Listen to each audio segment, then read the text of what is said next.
இருக்குமாறு தலை தாழ்த்தி ஜெபம் செய்வோம்.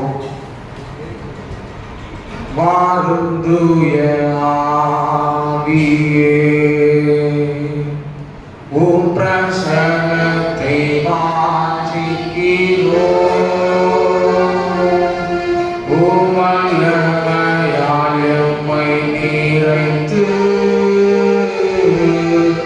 நீராளுகை செய்யோம். வாருந்துய ஆவியே, உம் பிரசன்னத்தை வாஞ்சிக்கிறோம். உம் வல்லமையால் எம்மை நிறைத்து நீராளுகை செய்யோம். மகா இரக்கமும் கிருபை நிறைந்த எங்கள் அன்பின் ஆண்டவரே, மனமகிழ்ச்சி ஆனந்த ஓய்வு நாளுக்காக உடைய சமூகத்திலே நாங்கள் நன்றி செலுத்துகின்றோம்.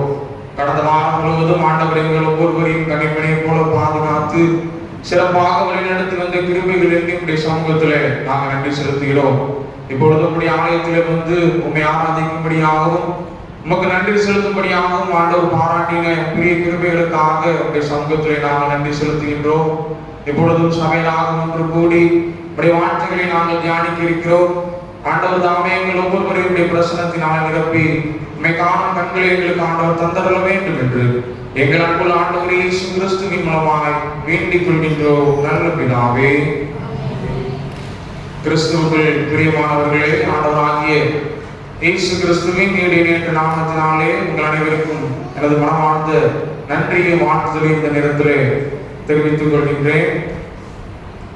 இன்றைய நாளிலும் சிறிது நேர தியானத்திற்கு ஆதாரமாக தென்னிந்திய திருச்சபை நமக்கு கொடுத்துள்ள தலைப்பு திருவிருந்து என்னும் சாக்கிரமந்து. திருவிருந்து என்னும் சாக்கிரமந்து. பொதுவாக நம்முடைய திருச்சபைகளிலே சாக்கிரமந்தாக இரண்டு காரியங்கள் கருதப்படுகிறது. அது என்னென்று யாருக்காவது தெரியுமா? இரண்டு சாக்கிரமந்து. ஒன்று ஞான ஸ்நானம் என்கிற திருமுழுக்கு, மற்றொன்று திருவிருந்து. ஆக இன்றைய நாளிலே திருவிருந்தை குறித்து நாம் மிக தெளிவாக இந்த நேரத்தில் நாம் சிந்திக்க அழைக்கப்பட்டிருக்கிறோம். திருவிருந்து என்றால் பொதுவாக அது அன்பின் விருந்து என்று பல நாள் சொல்லப்படுகிறது. ஆக இந்த திருவிருந்து என்ற நிகழ்வு முதலாவதாக எங்கு நடைபெற்றது என்பதை நாம் பார்க்கின்ற பொழுது, பழைய ஏற்பாட்டு காலத்திலே யூதர்கள் தங்களுடைய முன்னோர்கள் எகிப்தியருடைய அடிமைத்தனத்திலிருந்து, எகிப்தியருடைய பிடியிலிருந்து அவர்கள் எவ்வாறாக விடுதலை அடைந்தார்கள் என்பதை நினைவு கூறும் விதமாக இவர்கள் இந்த பஸ்கா பண்டிகை மூலமாக இவர்கள் ஆசரித்து வந்தார்கள் என்று நமக்கு வேதத்தில் எனப்படுகிறது, சொல்லப்படுகிறது. ஆக இந்த பஸ்கா பண்டிகை விருந்திலே பொதுவாக 4 பாத்திரங்கள் இடம்பெறுகிறது. இந்த 4 பாத்திரங்களிலே முதலாவது பாத்திரத்திலே பழச்சாறில் கசப்பான கீரையை அவர்கள் என்ன செய்வார்கள்? தொட்டு சாப்பிடுவார்கள். இரண்டாவதாக உள்ள பாத்திரத்திலே அவர்கள் அந்த அப்பத்தை எடுத்து பொரித்த கறியையும் சேர்த்து அவர்கள் சாப்பிடுவார்கள். மூன்றாம் பாத்திரத்திலே நாம் பார்த்தோம் என்று சொன்னால், அந்த மூன்றாம் பாத்திரத்தில் உள்ள திராட்சரசத்தை அவர்கள் குடித்து அந்த 4ஆம் பாத்திரத்தில் உள்ள அப்பங்களை அனைத்தையும் அங்குள்ள பிற மக்களிடத்திலே அவர்கள் என்ன செய்வார்கள்? பகிர்ந்து இந்த பஸ்கா பண்டிகையை அவர்கள் ஆசரித்து வருவார்கள். இதே போல நம்முடைய ஆண்டவராகிய இயேசு கிறிஸ்துவும் தாம் காட்டி கொடுக்கப்பட்ட அந்த ராத்திரியிலே தம்முடைய சீஷர்களோடு கூட அவர் ஒரு மேல் வீட்டு அறையிலே அப்பத்தையும் திராட்சரசத்தையும் அவர் பகிர்ந்து கொண்டு இந்த பஸ்கா பண்டிகை என்ற தினத்திலே அவர் என்ன செய்கிறார்? இந்த திருவிருந்தை முதலாவதாக அவர் ஏற்படுத்துகின்றதை நாம் பார்க்க முடிகிறது. ஆக ஆண்டவர் ஏற்படுத்தின இந்த திருவிருந்திற்கு என்ன அர்த்தம் என்று நாம் முதலாவதாக சிந்தித்து பார்க்கின்ற பொழுது, அது 3 வகையாக 3 விதமாக இந்த திருவிருந்து விளக்கப்படுகிறது. முதலாவதாக பார்த்தோம் என்று சொன்னால், இந்த திருவிருந்திலே பங்கு பெறுவதன் மூலமாக நாம் நம்முடைய ஆண்டவருடைய மரணத்தையும் ஆண்டவருடைய உயிர்த்தெழுதலையும் என்ன செய்கிறோம்? நினைவு கூறுகிறோம். இதிலே வேதத்திலே பார்த்தோம் என்று சொன்னால், லூக்கா 22ஆம் அதிகாரம் 19ஆம் வசனத்திலே மிகவும் தெளிவாக சொல்லப்பட்டிருக்கிறது. நாம் திருவிருந்திலே பங்கு கொள்வதன் மூலமாக முதலாவது நாம் ஆண்டவருடைய மரணத்தையும் உயிர்த்தெழுதலையும் நாம் என்ன செய்கிறோம்? நினைவு கூறுகிறோம். இரண்டாவதாக நாம் பார்த்தோம் என்று சொன்னால், நம்முடைய ஆண்டவராகிய இயேசு கிறிஸ்து நாம் இந்த உலக வாழ்க்கையிலே செய்த பாவத்தின் நிமித்தமாக, இந்த பாவமான வாழ்க்கையில் இருந்து நம்மை விடுவிக்கும் விதமாக தன்னை ஜீவபலியாக கொடுத்ததை இந்த திருவிருந்தின் மூலமாக என்ன செய்கிறோம்? இரண்டாவதாக நினைவு கூறுகிறோம். மூன்றாவதாக இந்த திருவிருந்திலே நாம் பங்கு பெறுவதன் மூலமாக நாம் அனைவரும் ஆண்டவருடன் என்ன செய்யப்பட்டிருக்கிறோம்? இணைக்கப்பட்டிருக்கிறோம். யோவான் 6ஆம் அதிகாரம் 56ஆம் வசனத்திலே நாம் பார்த்தோம் என்று சொன்னால் மிக தெளிவாக அங்கு சொல்லப்பட்டிருக்கிறது. இந்த திருவிருந்திலே நாம் பங்கு பெறுவதன் மூலமாக நாம் அனைவரும் ஆண்டவரிடத்திலே ஆண்டவருடன் இணைக்கப்பட்டிருக்கிறோம் என்று அங்கு சொல்லப்பட்டிருக்கிறது. இவ்வாறாக இந்த திருவிருந்து என்னும் பந்தியானது 3 விதமாக இந்த இடத்திலே விளக்கப்படுகிறது. நாம் யாவருக்கும் தெரிந்த ஒன்று, இந்த திருவிருந்திலே பொதுவாக 2 பொருட்கள் என்ன செய்யப்படும்? பயன்படுத்தப்படும். ஒன்று அப்பம், மற்றொன்று திராட்சரசம். ஆக இந்த அப்பமானது நமக்காக சிலுவையிலே பிற்கப்பட்ட நம்முடைய ஆண்டவராகிய இயேசு கிறிஸ்துவினுடைய சரீரத்தை என்ன செய்கிறது? இந்த அப்பமானது குறிக்கிறது. இரண்டாவதாக இந்த திராட்சரசமானது நமக்காக சிலுவையிலே ரத்தம் சிந்தின நம்முடைய ஆண்டவராகிய இயேசு கிறிஸ்துவினுடைய திரு ரத்தத்தை இந்த திராட்சரசமானது என்ன செய்கிறது?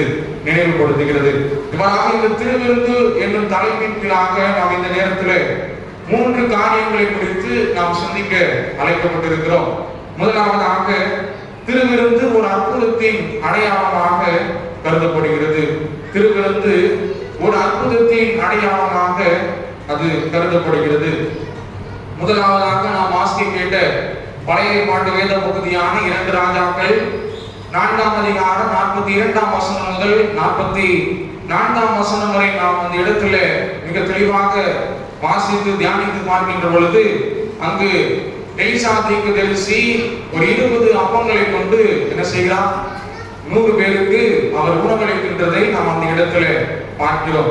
ஆக இதை போல நம்முடைய ஆண்டவராகிய இயேசு கிறிஸ்துவும் புதிய ஏற்பாட்டு காலத்திலே 5 அப்பங்களை கொண்டு 5000 பேருக்கு போஷித்ததாக நம்முடைய 4 சுவிசேஷ பகுதிகளிலுமே நாம் என்ன செய்யப்படுகிறோம்? வாசிக்க கேட்கிறோம்.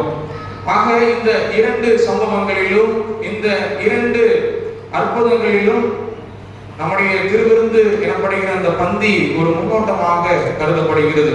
ஏன் இந்த இடத்திலே இந்த திருவிருந்தானது ஒரு முன்னோட்டமாக கருதப்படுகிறது என்பதை நாம் பார்க்கின்ற பொழுது, இந்த 2 சம்பவங்களிலும் பொதுவாக ஒரு பொருள் சொல்லப்பட்டிருக்கிறது. அது என்ன பொருள் என்று நாம் பார்க்கின்ற பொழுது, அது அப்பமானது இந்த இடத்திலே பொதுவாக இந்த 2 அற்புதங்களிலும் அது சொல்லப்பட்டிருக்கிறது. ஆக இந்த அப்பமானது இந்த 2 அற்புதங்களிலும் ஆசீர்வதிக்கப்பட்டு அங்கு பசியோடு இருந்த அனைத்து மக்களுக்கும் என்ன செய்யப்படுகிறது? பகிர்ந்து கொடுத்து அவர்களிடத்திலே பசி ஆற்றப்படுகிறது. அதே போலதான் நம்முடைய திருவிருந்திலும் ஆண்டவருடைய சரீரம் எனப்படுகிற அப்பமானது ஆசீர்வதிக்கப்பட்டு நாம் திருவிருந்திலே பங்கு பெறுகின்ற பொழுது நம் அனைவருக்கும் என்ன செய்யப்படுகிறது? பகிர்ந்து அளிக்கப்படுகிறது. அடுத்ததாக இந்த 2 சம்பவங்களிலும் அங்குள்ள மக்களுடைய தேவைகள் சந்திக்கப்படுகிறது. அங்குள்ள மக்களுடைய தேவை என்னவென்று நாம் பார்க்கின்ற பொழுது, அந்த நேரத்தில் அங்கிருந்த மக்கள் அனைவரும் என்ன செய்தார்கள்? பசியாக இருந்தார்கள்.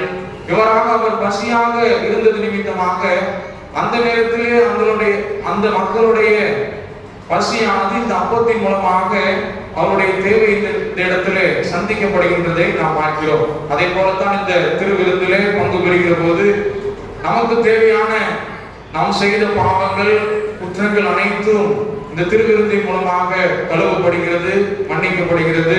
இந்த திருவிருந்திலே நாம் விசுவாசத்தோடு நம்பிக்கையோடு நாம் பங்கு பெறுகின்றது மூலமாக நம்முடைய சரீரத்தில் உள்ள பலவீனங்கள், சுகவீனங்கள் அனைத்தும் என்ன செய்யப்படுகிறது?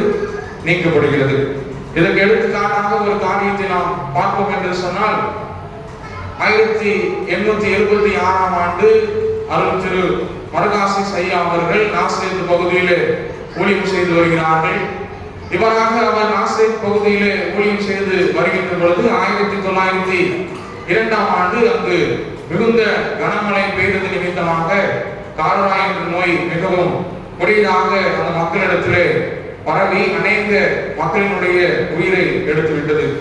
இதனால் அங்கிருந்த ஊழியம் செய்து கொண்டிருந்த மல்காசி சைவாளுக்கு மிகவும் மனவேதனை உண்டாகி அவர் இந்த காலரா நோயை ஒழித்து கட்ட வேண்டும் என்று சொல்லி அந்த நாசரேத்து தேவாலயத்திலே தினந்தோறும் நற்கருணை ஆராதனை அந்த இடத்திலே ஏற்படுத்துகின்றார். இவ்வாறாக தினந்தோறும் நற்கருணை ஆராதனையிலே அங்கு பங்கு பெற்றதன் மூலமாக சிறிது காலங்களிலே அந்த காலரா நோயானது அங்கு பரவாமல் தடுக்கப்படுகிறது. ஆக இப்பேற்பட்ட விசுவாசத்தோடு நாமும் திருவிருந்திலே பங்கு பெறுவோம் என்று சொன்னால் நம்முடைய சரீரத்திலே காணப்படுகின்ற வியாதிகள் சுகவீனங்கள் அனைத்தும் நீங்கி இது இந்த திருவிருந்தானது ஒரு அற்புதத்தின் அடையாளமாக நமக்கும் என்ன செய்யப்படும், காட்சி கொடுக்கப்படும். இரண்டாவதாக இந்த திருவிருந்திலே நாம் பங்கு பெறுகின்ற பொழுது நம்மை நாமே சுய பரிசோதனை செய்து இந்த திருவிருந்திலே பங்கு பெற வேண்டும். இந்த திருவிருந்திலே நாம் பங்கு பெறுகின்ற பொழுது நம்மை நாமே சுய பரிசோதனை செய்து இந்த திருவிருந்திலே பங்கு பெற வேண்டும். 1 கொரிந்தியர் 11ஆம் அதிகாரம் 23ஆம் வசனம் முதல் 30ஆம் வசனம் வரை நாம் வாசித்து பார்க்கின்ற பொழுது அங்கு சொல்லப்பட்டிருக்கிறது, எந்த மனுஷனும் திருவிருந்தில் பங்கு கொள்வதற்கு முன்பாக தன்னை தானே சோதித்து அறிந்து தன்னை ஆண்டவருக்கு முன்பாக தாழ்மைப்படுத்தி இந்த திருவிருந்திலே பங்கு பெற வேண்டும் என்று அந்த இடத்திலே சொல்லப்பட்டிருக்கிறது. ஆக ஆண்டவருக்கு விரோதமான கசப்பான எண்ணங்கள், வைராக்கியம் நிறைந்த எண்ணங்கள், விரோதங்கள், பொறாமை போன்ற ஆண்டவருக்கு விரோதமான காரியங்களை நம்முடைய உள்ளத்திலே நம்மிடத்திலே நாம் வைத்துக் கொண்டு நாம் இந்த திருவிருந்திலே பங்கு பெற்றால் அது ஆண்டவருக்கு பிடிக்காது என்று இந்த இடத்திலே சொல்லப்பட்டிருக்கிறது. ஏன் இவ்வாறாக நாம் ஆண்டவருடைய சமூகத்திலே அந்த திருவிருந்திலே பங்கு பெறும் பொழுது நம்முடைய பாவங்களையும் மீறுதல்களையும் நாம் அறிக்கை செய்துவிட்டு பின்பாக நாம் பந்தியிலே பங்கு பெற வேண்டும் என்று சொன்னால் தகுதியற்ற நிலையிலே, தகுதியற்ற தன்மையிலே, பயபக்தி இல்லாமல் நாம் திருவிருந்திலே பங்கு பெறுகின்ற பொழுது ஆண்டவர் அதை என்ன செய்வதில்லை, ஏற்றுக்கொள்வதில்லை. அப்பேற்பட்ட திருவிருந்தை ஆண்டவர் அந்த இடத்திலே என்ன செய்கிறார், வெறுக்கிறார். ஆகவே நாம் 1 கொரிந்தியர் 11ஆம் அதிகாரம் 30ஆம் வசனத்திலே நாம் பார்க்கின்ற பொழுது அங்கு இது நிமித்தம் உங்களில் அநேக பலவீனரும் அநேக வியாதி உள்ளவர்களுமாக இருக்கிறார்கள், அநேக நித்திரையும் அடைந்திருக்கிறார்கள் என்று அந்த இடத்திலே சொல்லப்பட்டிருக்கிறது. ஏன் இவ்வாறாக அந்த கொரிந்தியரிலே சொல்லப்பட்டிருக்கிறது என்று சொன்னால், கொரிந்து திருச்சபை மக்கள் இவ்வாறாக இந்த திருவிருந்திலே ஆண்டவருக்கு தகுதியற்ற முறையிலே ஆண்டவருக்கு பயப்படாமல் இந்த திருவிருந்திலே பங்கு பெற்றதன் மூலமாக அங்குள்ள அநேக கொரிந்திய மக்கள் என்ன செய்யப்பட்டார்கள், வியாதி அடைந்தார்கள். சிலர் என்ன செய்யப்பட்டார்கள், மரித்தும் போய்விட்டார்கள் என்று பவுல் இந்த இடத்துல சொல்லுகின்றதை நாம் பார்க்கிறோம். ஆகவே நாம் கர்த்தருடைய பந்தியாகி இந்த திருவிருந்திலே பங்கு பெறும் பொழுது நாம் நம்முடைய வாழ்க்கையிலே ஆண்டவருடைய சமூகத்திலே அறிக்கையிடாத பாவங்களோ குற்றங்களோ ஏதேனும் இருக்குமாயி நாம் அதை ஆண்டவரிடத்திலே என்ன செய்ய வேண்டும், அறிக்கை செய்துவிட்டு ஆண்டவரிடத்திலே மன்னிப்பை பெற்றுக் கொண்டதற்கு பிற்பாடு நாம் இந்த திருவிருந்திலே பங்கு பெற வேண்டும். அவ்வாறாக நாம் செய்த பாவங்களை ஆண்டவருடைய சமூகத்திலே நாம் அறிக்கை செய்துவிட்டு இந்த திருவிருந்திலே பங்கு பெற வேண்டும் என்பதை ஆண்டவர் என்ன செய்கிறார், எதிர்பார்க்கின்றார். இவ்வாறாக இந்த திருவிருந்திலே நம்முடைய பாவங்களை அறிக்கை செய்யாமல், நாம் செய்த குற்றங்களை ஆண்டவருடைய சமூகத்திலே அறிக்கை செய்யாமல் இந்த திருவிருந்திலே நாம் பங்கு பெறுவோம் என்று சொன்னால் அது நிச்சயமாக நாம் ஆண்டவரிடத்திலே நியாயம் தீர்க்கப்படுவோம். ஆண்டவர் என்ன செய்வார், நம்மையும் தண்டிப்பார். மூன்றாவதாக இந்த திருவிருந்திலே பங்கு பெறுவதன் மூலமாக ஆண்டவர் நம்மை நிலைத்திருக்கிறார். இந்த திருவிருந்து என்னும் பந்தியிலே நாம் பங்கு பெறுவதன் மூலமாக ஆண்டவர் நம்ம ஒவ்வொரு இடத்திலும் ஆண்டவர் என்ன செய்கிறார், நிலைத்திருக்கிறார்.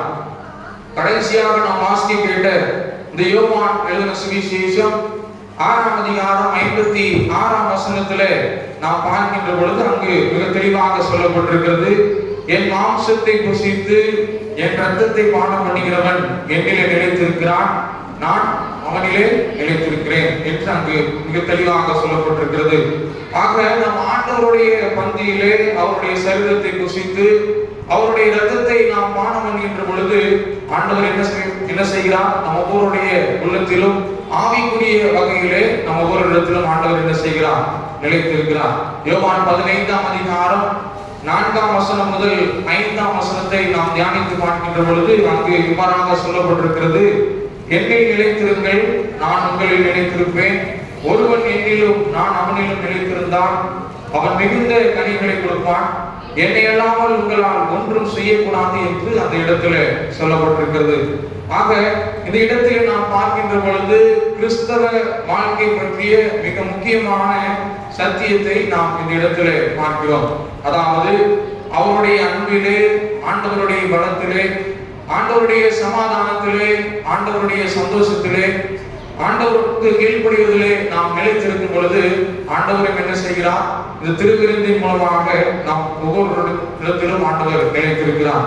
இவராக இவை அனைத்திலும் நாம் நிலைத்திருக்கும் போது ஆண்டவர் நம்மிலே நிலைத்திருந்து நமக்கு வேண்டிய ஆசீர்வாதங்களையும் அற்புதங்களையும் ஆண்டவர் இந்த இடத்துல நம் ஒவ்வொருவருக்கும் தருகிறார்.